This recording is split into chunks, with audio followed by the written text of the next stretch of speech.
Good morning, everybody. Thank you for joining us. We're really pleased to have so many people with us, from our colleagues at Irwin Mitchell and colleagues across the country in various disciplines. Just a little bit of housekeeping before we kick off. We are recording this event so that we can send a link out to you and people who couldn't make it today afterwards. We have a couple of questions that have been submitted prior to our discussion. If you do have any questions throughout the event, please use the Q&A bit on your toolbar, and we will pick those up at the end because we've allowed some time at the end of the session for some questions that come through during the presentation. We'll also be sending you a feedback form. We'd be really grateful if you could fill that in and send it back to us as soon as you can. You'll get it before the session is over. Thank you. So today we've got a exciting lineup. Along with me today, I've got Leane Shanks from our London office. She's a senior associate. She's got over 20 years worth of experience in cross-border claims. And in particular, Leane, she speaks French, Spanish, and a plethora of other languages, and is well experienced in actually pursuing claims in the French jurisdiction as well, which makes her the ideal person to be speaking with us today. Alongside Thomas Rickard, who's a partner at JP Carcenti and Associates, who's based in Paris. He's a litigation and insurance expert, and we're very, very pleased to have him here to be talking all about technical issues with claims in France. Now, why is it that we're talking to you about France today and claims and the practicalities for our clients? France is the UK's second most popular holiday destination. And given that the restrictions on travel are now easing, we thought it'd be a good time to pick up and discuss some of the work that we do, because we know that we have a lot of specialisms at Irwin Mitchell, and it might be that our international serious injury team isn't as well known to you as others. So we thought we'd give you a bit of an insight into the work that we do. We'll be looking at some of the technical legal issues that we have to deal with and think about for our clients. And most importantly, we'll be looking at how that affects on a practical basis and how we can use our expertise together to move their claims forward. Now, for those of you thinking about going on holiday, we will touch a little bit on how useful it is to have travel insurance. I'm sure you'll have seen lots of statistics in the press, so I won't bore you with too many of those. But do you know that the Eurotunnel has had a recent surge in bookings because of a lot of people wanting to travel to France?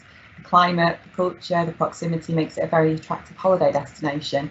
And there were 93.1 million visits to Europe from UK visitors last year. That will be a little bit different this year, but we are picking up again. And so it seems like a good time to start thinking about travel across Europe.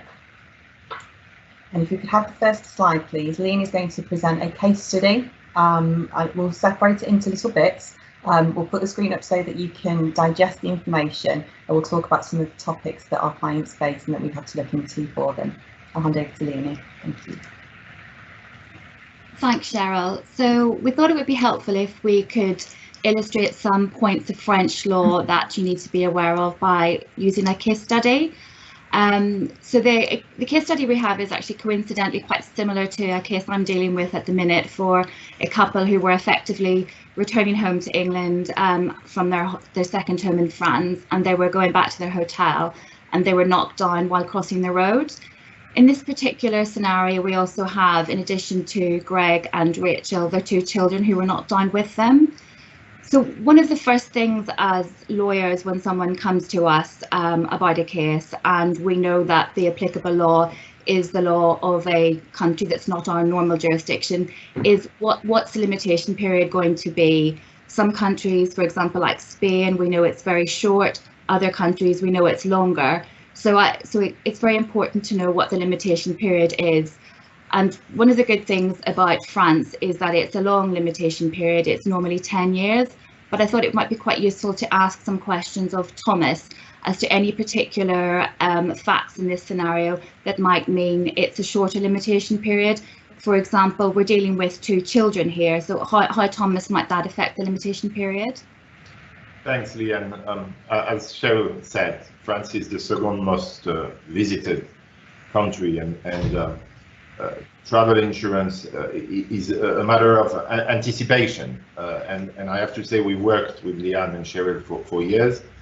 You know the subtlety of French law, the technicalities, and it's all about anticipating things when it comes to a claim in the UK with all the advantages that it presents, and we'll come back to it probably a little bit later. When it comes to limitation, the limitation in France is 10 years not from the date of the accident, but from the date of what's called consolidation.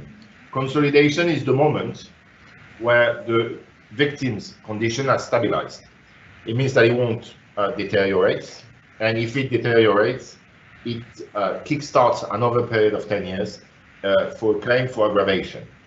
Now, there are some specificities, including in the case of minors, obviously, but those specificities are twofold. The first one is, in case of a minor, the time limitation won't start from the moment he's 18, but the idea of someone's being stabilized is a lot more difficult to assess when you've got a very young victim. For example, with a broken bone, you have to wait till the person is maybe 12, 13, 15 to see whether there's going to be any long-term consequences. This is important because sometimes we can see insurer pushing for a quick settlement, and that may actually impact on your claim in the long term if you move too quickly without getting the proper advice. The second exception is when you are making a claim against the fond guarantee, which is the equivalent of the MIB, where you've got shorter limitation period, and the last exception is not in the case of a road traffic accident, which we are going to deal with, is in case, for example, your accident is a medical negligence claim, where you're going to have shorter time limitation. But I think the main idea to keep in your mind is 10 years, and I know it varies a lot from one country to the other, 10 years from the date of consolidation of the victim's condition. And Thomas, can I just ask a question? In this particular scenario, we learn later that sadly Rachel has sustained a serious head injury, which means that she lacks capacity.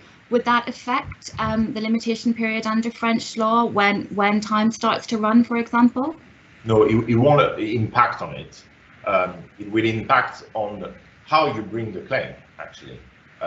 Because obviously you will need the equivalent of a guardian, but that's something that you would usually deal with in the UK. And I think an important point to note here, we are of course assuming in this scenario that our defendant that the applicable law is French law. We're assuming that our defendant is French.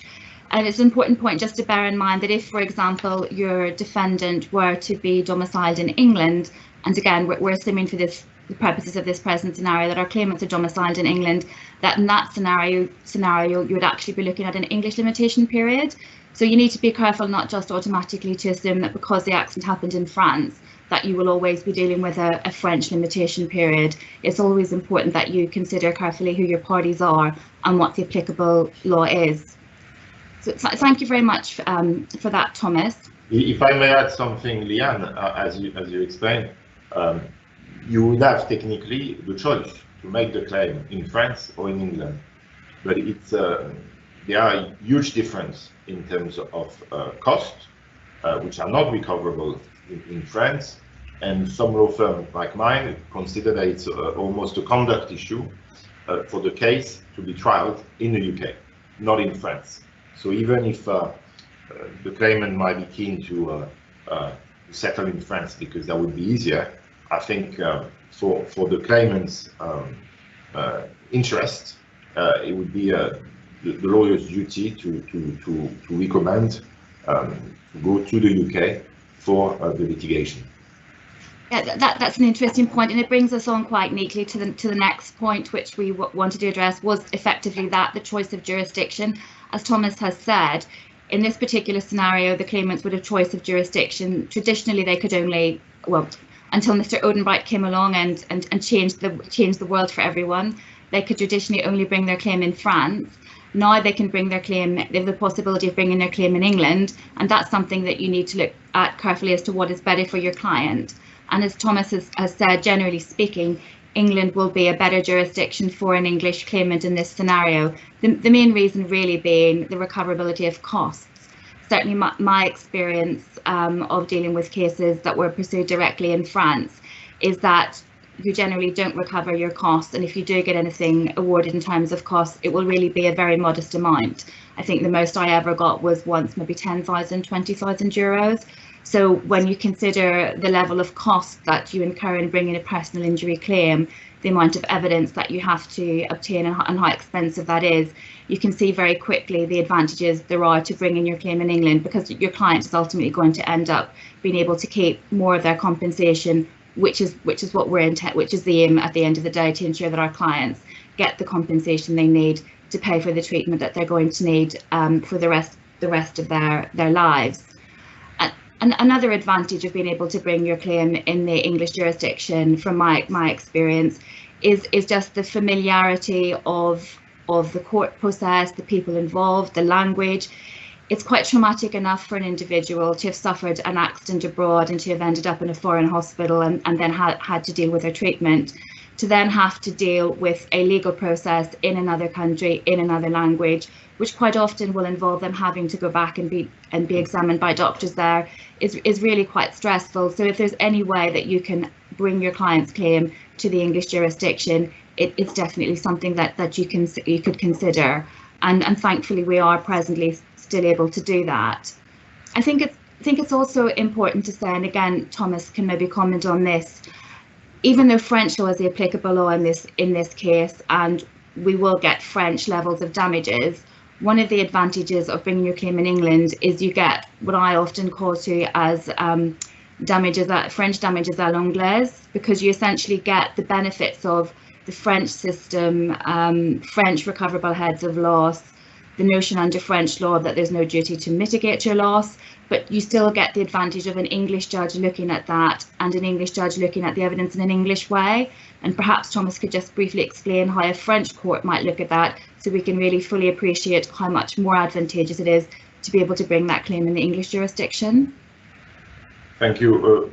One preliminary comment is indeed the usefulness of going to a UK court, with a caveat, and it is something that Cheryl, you've dealt with in the past several times, in case of complex road traffic accident or complex injuries with a criminal investigation open in France, how useful it is to be able to liaise with France, so as first ensure that you've got all the proper evidence, second, make sure that what's going on in France does not impact on your proceedings in the UK. And I know, Cheryl, from the past, that is something that you've dealt with several times. How are the heads of claims assessed? We've got a list of heads of claim. We've got the same principle as in the UK, which is that you need to be fully compensated. What is, I think, useful is that you've got some principles, such as the duty not to mitigate your loss, which is something to be treated that needs to be considered carefully, because obviously it's not a green card for spending 5-star hotels and sports car to when you are repatriated, but it impacts on how your losses are assessed. The second thing is quite important, is how local rates apply. Obviously, when you've got heads of loss such as care and assistance, or the need for third-party care, the issue is always how this is to be assessed. And obviously, we've got difference between the UK and France, but we've got a movement towards the application of local rates, which is has a huge impact on the assessment of the claim. The idea, and I think that's something that is that summarizes things well, is how to translate those French concepts into UK law, and that's where our exchanges are useful. Absolutely, and I think that takes us nicely onto the next section. If we could just have the next slide, please. And while that's coming up, I'll let you read that. And I think the points that Thomas and Leane have discussed in terms of jurisdiction, who your defendant is, applicable law. I think the point to take on this is that these cases are so factually sensitive that it's well worth having this engagement at a very early stage in the case. Having that engagement at an early stage allows us to become involved in criminal proceedings if appropriate and necessary, to provide advice about how that's going, to become involved, but make sure that we are protecting our client's position. And if we have a look at the next slide, which sort of continues the case study that we've been looking at, we can see that Greg and Rachel suffered very severe injuries, and unfortunately in this scenario, Greg passes away while their children suffer more minor injuries, one physical injuries and one psychological. And we will speak briefly about Rachel being repatriated back to the UK.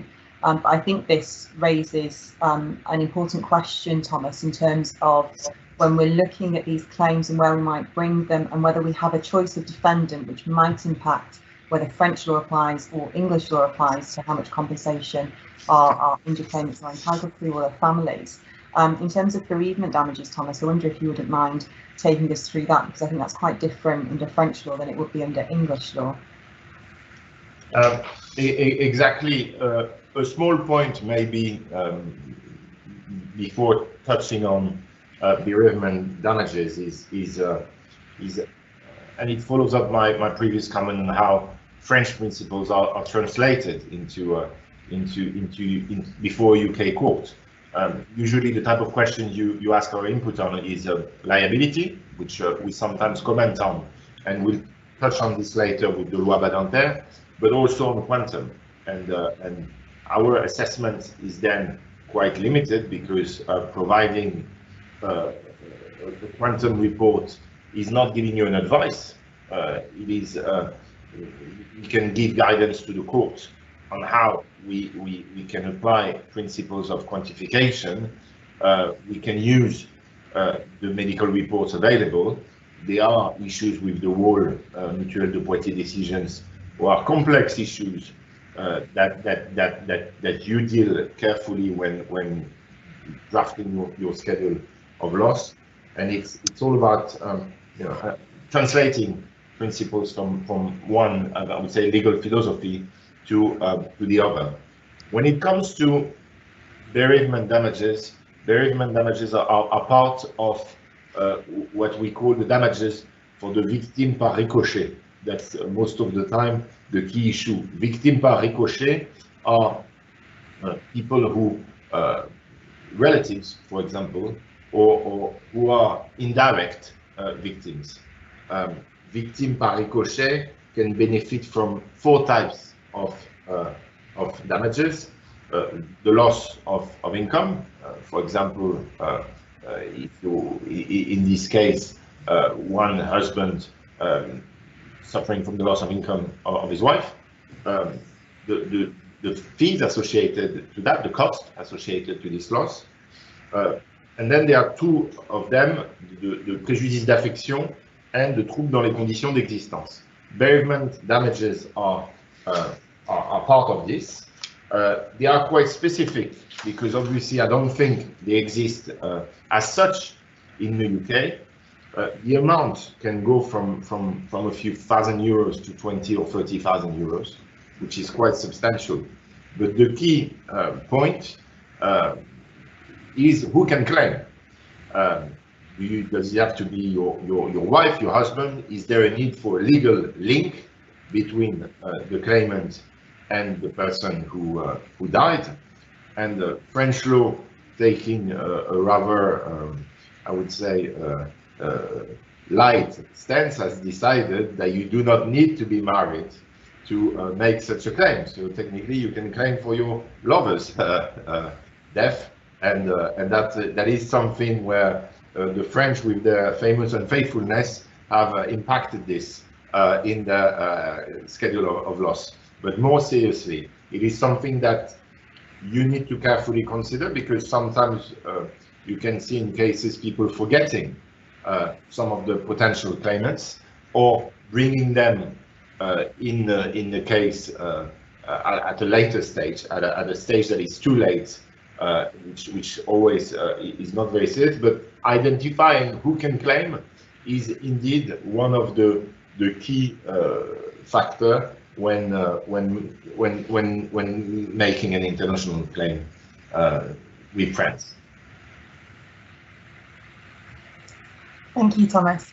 And you did touch on when you were speaking earlier about liability issues and providing input for us on liability in a case of an accident like this. And obviously we've used a road traffic collision for this example, but we see a variety of weird and wonderful incidents. And I think it's fair to say that each scenario is again fact sensitive, and that early discussion about what your recourse might be and what French laws or standards apply to the incident in question. I think it's very important to have a look at that at an early stage. Do you agree? Yeah, exactly. For two reasons. The first one is ensuring you've got the proper evidence, and sometimes you would have a claimant that would come too late, and the criminal case, for example, has been dismissed. No investigation has been made. You don't have the sufficient evidence, or even it can be too late because there's been a criminal trial and a finding of liability with an apportionment has been made by a French criminal court, which may impact on your claim in the UK. And you would have had your word to say, or to tell the judge, wait, I'm making a claim in the UK, and you end up with your claim being strongly impacted by this delay in ensuring that things are done properly in France. The second reason on why you need to consider those liability issue is that you might have a different liability regime, and obviously the most famous one is the Badinter law, with an almost unfettered right to compensation for non-driver victims.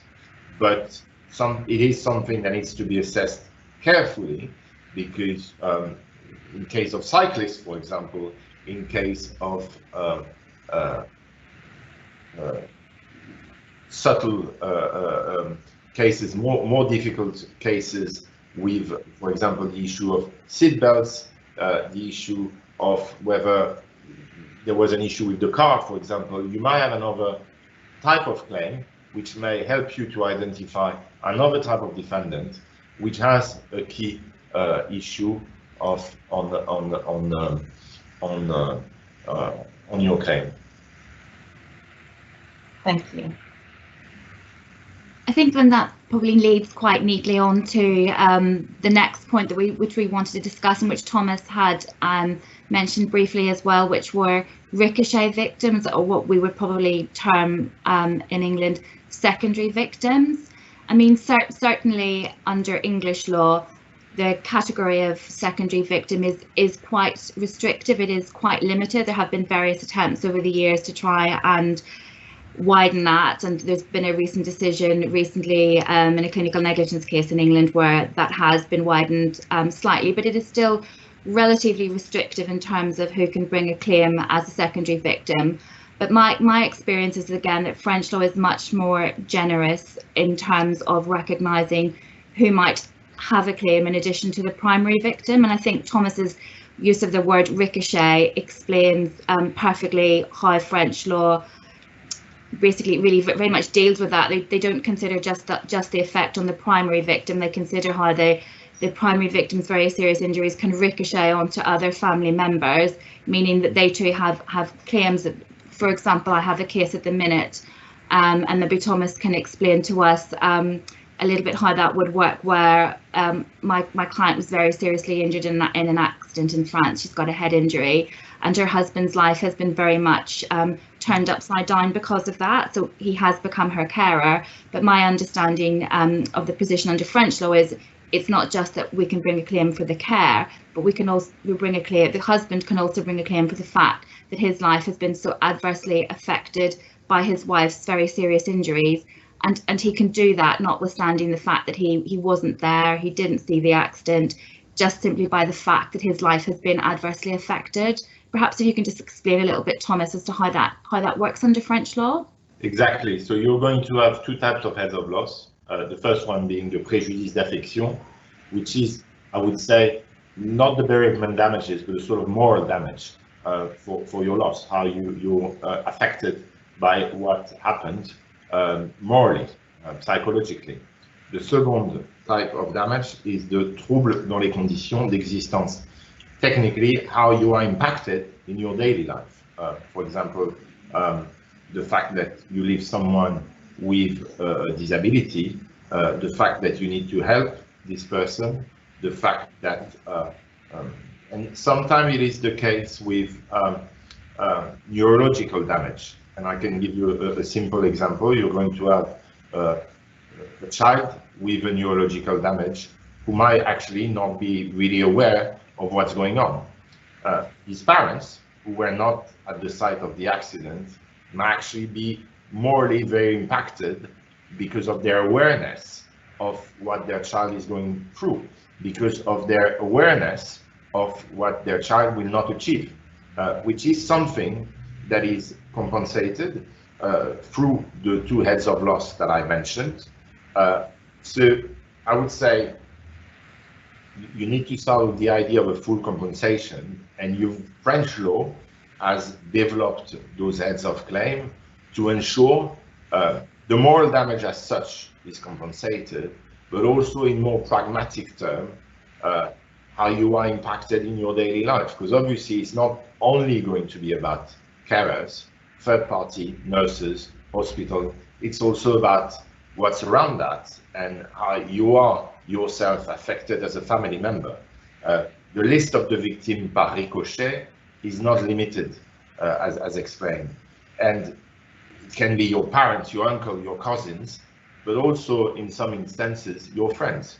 And it's about bringing the sufficient evidence to demonstrate the link between the claimant and the victim. It can be through witness statement, it can be through photos. It is a long process about understanding who was close, who is an indirect victim, and this work is can be quite difficult because you need to, I would say, go into the realm of the family, but understand who is a victim par ricochet when there is no limitative list. And I think that is important.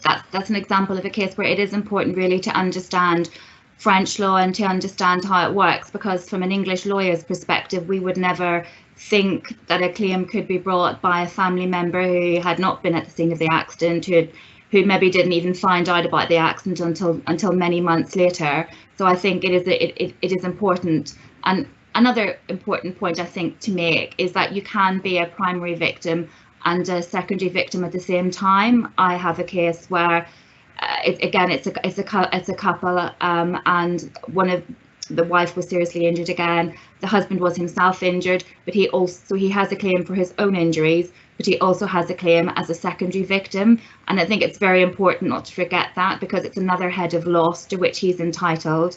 It does have to be pleaded separately. It's not enough that he's brought the claim in his own right. You do then have to plead his claim as a secondary victim. But I think that's another example of when it's very important to be aware of the nuances of French law and how you can use them to your client's advantage and ensure that you achieve full compensation. And I think that then brings us neatly on to, we thought it would be helpful to have a brief discussion on some of the very helpful aspects of the loi Badinter, which Thomas has also already mentioned. What I often think is quite helpful when dealing with French law and talking about the loi Badinter is if you realise what the preamble to the loi Badinter actually is, that helps you to understand the whole intention that the French government at the time had, as I understand it, when they brought the loi Badinter into force, was basically to improve the compensation position of innocent victims of road traffic accidents, because the full title of the act is actually an act aimed at improving the compensation of, improving the situation of victims of road traffic accidents and expediting the settlement process. So really, it is an act that really is very much victim-centred and is intended to make the whole compensation process much easier for victims of road traffic accidents. And Thomas touched briefly on the example of cyclists who are automatically entitled to be compensated irrespective of fault. The same position with pedestrians, the same position with passengers, which is very much different to the situation in England, where of course you have to prove fault, whereas under the French system it's an element of strict liability. There's no need to prove fault. So certainly when clients come to us and they've been involved in road traffic accidents in France and they're either a cyclist or they're a pedestrian, we don't have that same concern that we do when they come to us and it's an English road traffic accident. We have to think, well, did they do something stupid? Did they just run out into the road? Did they cross on a red light? Were they cycling in a way that was potentially foolish or negligent? So it's very much a much more advantageous. It's a much more advantageous act that very much protects those people that we would call innocent victims. And I think also one of the important points about the loi Badinter that a lot of people are not aware of is there is a duty by the French insurer to make offers of settlement within certain periods of time, and they can be penalised in interest if they don't do that. And perhaps Thomas can just explain briefly what those time periods are by which French insurers should be making offers of interim payments and then offers of final payments to innocent victims of road traffic accidents. Yes, thank you. Just one comment to touch on the point you mentioned, Leanne, on direct and indirect victim. It's, for example, very crucial when it comes to your settlement or to a provisional offer for a provisional payment by the insurer. You're going to have the list of damages for which compensation is awarded, and you might have something called moral damages. And if it's not specified whether this payment is made as a direct victim or as an indirect victim, then that can strongly impact on your right to compensation at the end of the process.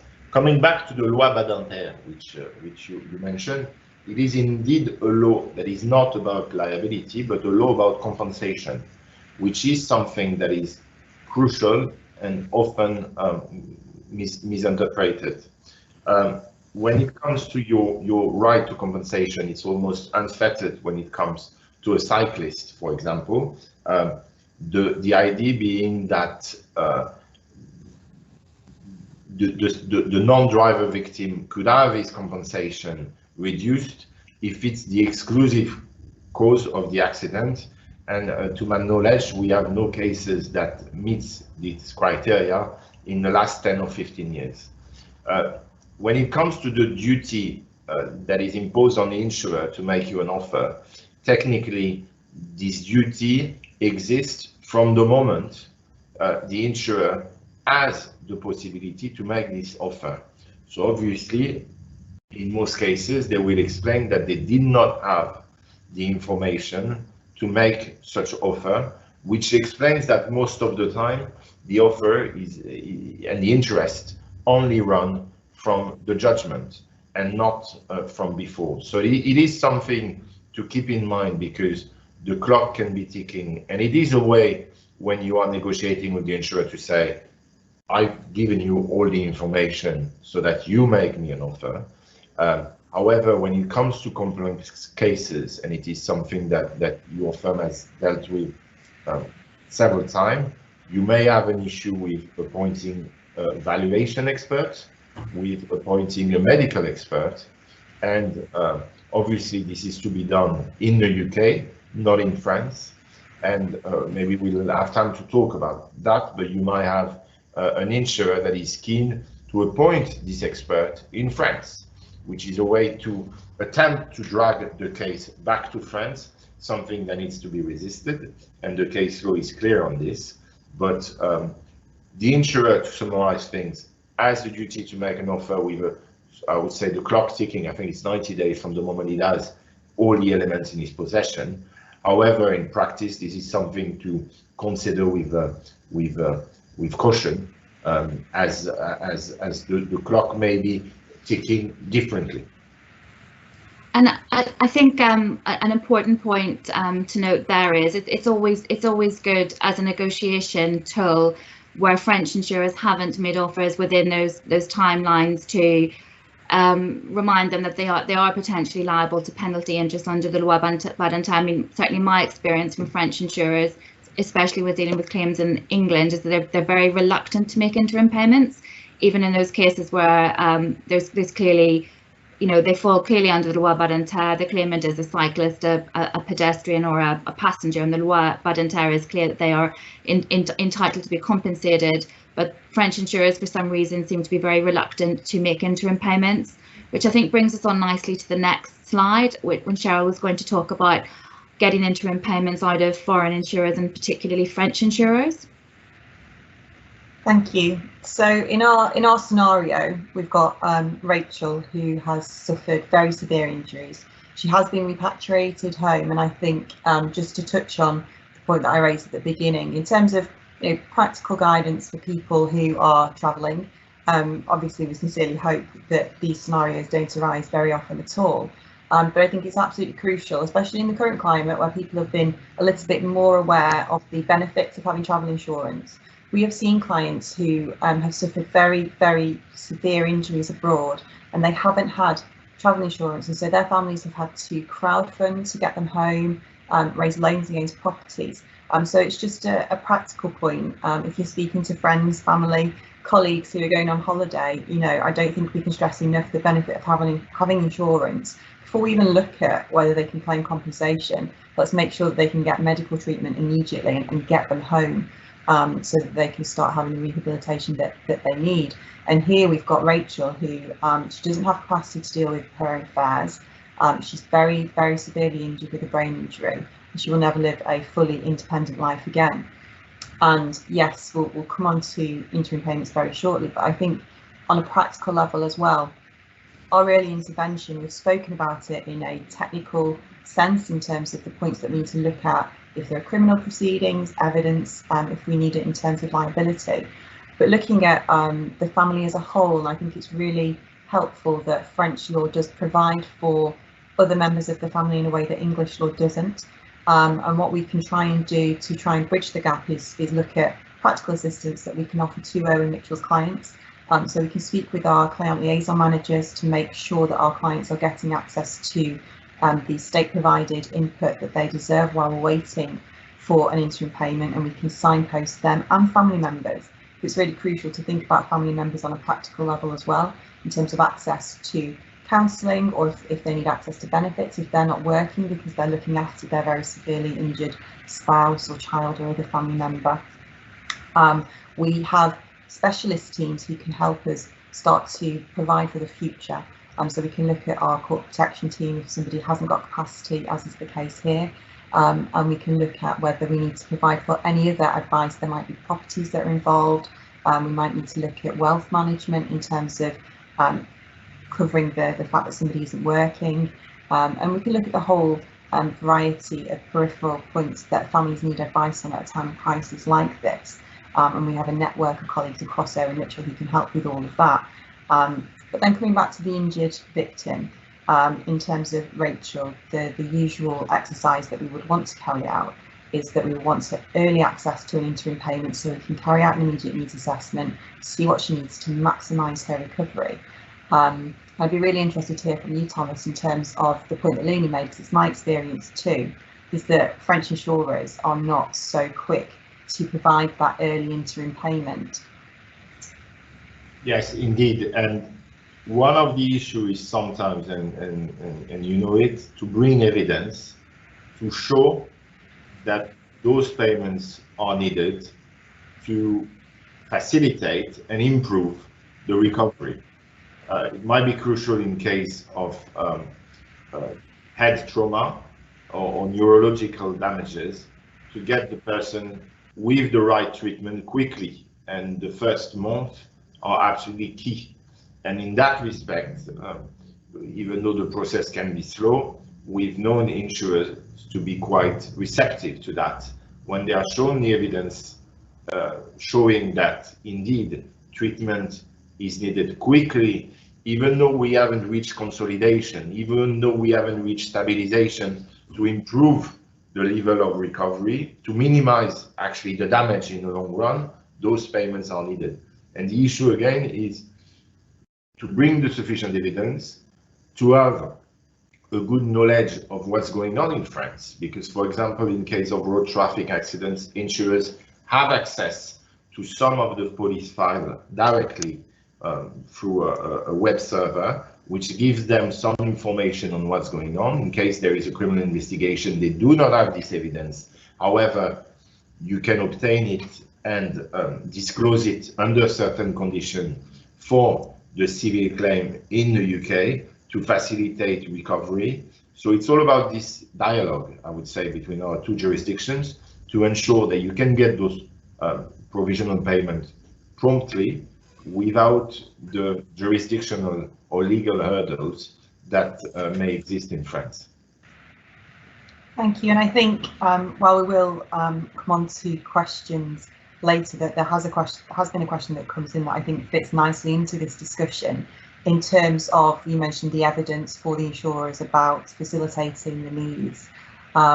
Do you find that French insurers are resistant to receiving evidence in the form that we would normally present to the English courts? Not necessarily, because obviously it's about getting the right information and getting the full picture. However, there are 2 points to note, I think. The first one, the difference of analysis between a French and a medical expert, which has led to some litigation. And the typical example is how your disability is assessed in France and in the UK. In France, you're going to have a rate that assesses your global disability. In the UK, you might have a rate limb by limb.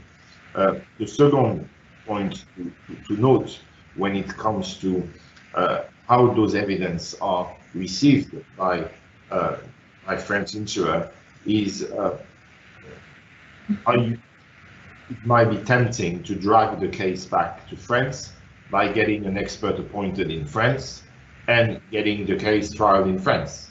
For example, getting a valuation expert, a financial expert, to assess, in the case of your example, this is typical, to assess how the finances of the family are impacted by the accident. And the case law is rather clear. It has to be trialed in the UK. However, it is a source of cost and also a source of stress for the family, who see that they are dragged to a French court without really asking for this. And it's important that it is anticipated so that they are informed about this possibility, and that it's anticipated enough by taking the right legal action. Thank you. And I think it's I think the cost point you raise is an interesting one, because I've certainly had opponents who want us to obtain medical evidence in France directly.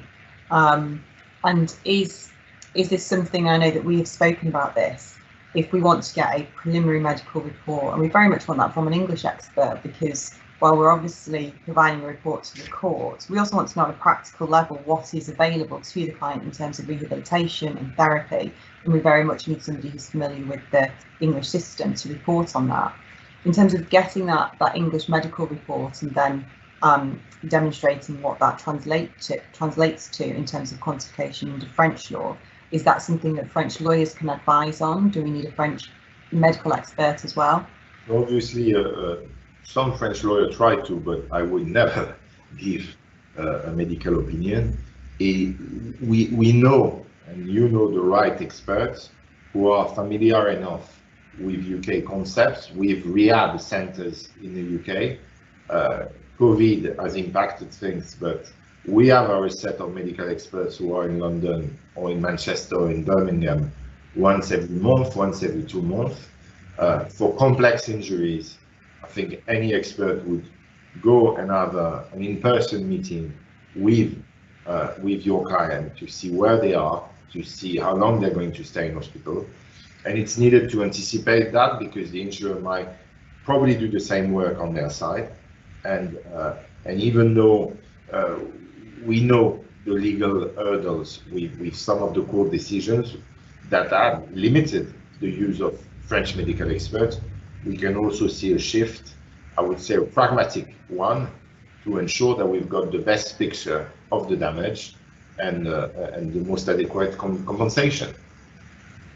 Thank you. Always good to see the court shifting in terms of reality and what we can get. Just to sort of finish up our presentation, we've spoken a fair amount of bereavement damages that could be claimed in a fatal accident. We've spoken about Rachel and her need for an interim payment and rehabilitation. If we could just pop onto the last slide, then we can see the wider family impact in terms of the family situation. And I think, Leane, you were going to perhaps touch on some of those peripheral points that a lot of our clients need advice on, and it might not be directly related to the very severely injured person, but very much touches on the family and how they are affected. Yeah, so thanks, Cheryl. So obviously, in a lot of cases that we deal with, as Cheryl has said, we are dealing with a very seriously injured person. That could be somebody who has capacity, but it's also quite often it's somebody who lacks capacity, in which case they are going to need assistance from a professional deputy to manage their money, to manage their compensation once they get that. Unfortunately, French law has that similar notion of requiring somebody to manage money, so there's never usually any issue when French law is the applicable law and being able to recover the costs associated with the Court of Protection. And certainly we've got a very good in-house Court of Protection team who are able to give us very comprehensive advice on the likely costs that someone is going to incur in that, and we can then factor that into our claim. Similarly, in this scenario, again, Rachel's been left very, very badly injured, and it's likely that she is going to need different accommodation that's either new accommodation for her needs or the accommodation that she has adapted to her needs. Again, one of the things that I like about French law claims, or French law is the applicable law, is again the French have a much more generous attitude towards accommodation claims. So generally you are able to recover a much better amount for the accommodation claim that you might under English law. And again, we're able to help with any conveyancing that might be involved if you needed to buy a property. And there may be other issues that arise, such as family law issues, public law issues. The victim might want to invest their money, and again we can help with that. And one of the good things about Irwin Mitchell, from my experience, is that we do have lots of French speakers across the whole breadth of the different areas of practice, which is quite unusual. I'm not sure of quite so many firms that have so many really quite fluent French speakers, but we do have lots of people who are versed in French law across the whole breadth of the practice. Thank you. I think you're right, and I think we speak a lot about the network of foreign lawyers that we work with. We have our internal international serious injury teams network, but we also have a very wide-reaching network of colleagues across the Irwin Mitchell group who can help with a number of issues that people face at different points in their lives on their journey. And actually, these webinars and the current situation that we're in has actually provided a really good opportunity for us to meet more frequently with those colleagues than we might otherwise have done.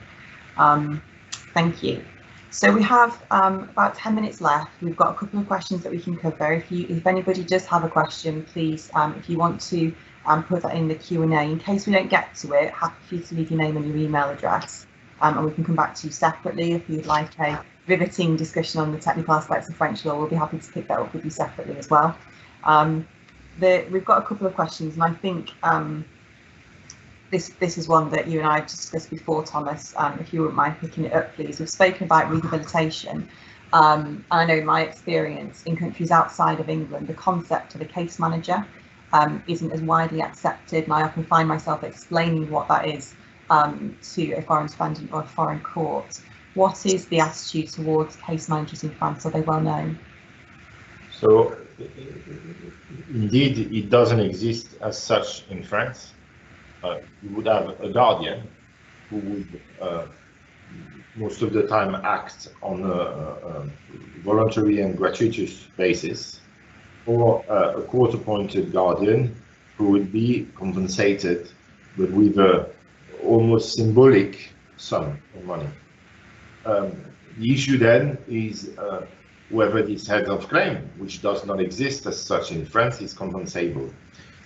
Based on the principle of full compensation, it is, in our view, compensable and needs to be compensated accordingly.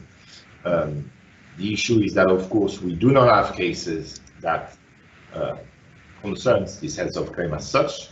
However, we've got cases that take a similar approach. The idea in a case like this is to explain clearly what it implies, what it means, how that translates with French concepts, and to evidence this in a clear and pragmatic way. Thank you. And then our other question is about the point we referred to at the beginning in terms of choosing your defendant and how that might affect the law that applies to your claim. I know I've had it on a couple of my cases. I don't know if you've got an example to mind, Leane, of where we've had a choice of defendants and how we weigh up the benefits of pursuing the claim against, say, an English defendant as opposed to a French defendant. And I think it would be interesting to just quickly look at how that early advice and that early involvement is absolutely crucial in making those decisions as to where the case is going to go. Yes, I think my advice on that is that's when it's really important to have a proper understanding of the laws that may potentially apply, to fully understand what the position is under English law in terms of limitation, in terms of recoverable heads of loss, in terms of assessment of damages. For example, going back to the scenario we had earlier, we've assumed our lorry driver is domiciled in France, and therefore French law is the applicable law. I had quite unusually a few years ago a case where it was a French registered lorry, French insured, but actually the lorry driver was had been contracted under an agency and he was English and domiciled in England. So you could actually find yourself in a scenario where you think the applicable law is French law and you've got 10 years, whereas in fact the applicable law is, for example, English law, and you've only got 3 years. So I think you do need to think about what's in your client's best interest in terms of limitation and also recoverable heads of loss. I mean, certainly as far as France is concerned, I do think France is very much similar to England, other than they might have a slightly different way of getting to the end result. They might have slightly different, give their heads of loss slightly different names, but I think you can almost get a similar outcome, except in the exceptions I would say would be bereavement damages, where the French law is much more generous, and in accommodation claims, where again French law is much more generous, particularly in the present climate in England. So I think you just have to give some thought to what your client's losses are, what the applicable law will provide, and that's when it is really important to go to somebody who properly and fully understands both sets of laws and is able to give you a full and comprehensive advice. Thank you. I think there's lots of interesting points that we've touched on there.